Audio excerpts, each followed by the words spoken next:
you fought some of the best guys in the UFC. I mean, you fought a Hall of Famer in Uriah Faber. You fought a guy who fought for the world title in Demetrius Johnson. Now you're fighting a veteran in the sport in Brian Kelleher, who's got over 20 wins, 22 to be exact.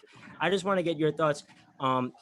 Who's a guy, past or present, if they could come out of retirement or you could jump in their time era, who's a guy at bantamweight you would like to fight? At bantamweight. It's funny. Whenever I got asked that question in the past, it was Uriah Faber. But let's not talk about that one. I think honestly, it didn't work out with the first legend, but I would like to fight Frankie Edgar. And that's still a possibility. He's still around. I don't know for how much longer, but I was a big fan of Frankie growing up. I watched him in high school when I was in high school. Watched him fight BJ. So I've even like emulated him a little bit and copied his style. So it'd be cool to get in there and get to mix it up with Frankie Edgar, I think.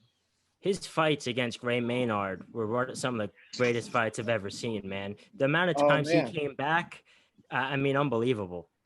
And that's a good example of fights that like why I get so mad when refs jump or kind of like too early to stop fights, because then you're like kind of robbing us as fans for some of the best fights that have ever happened. If you go in and stop those fights, too early.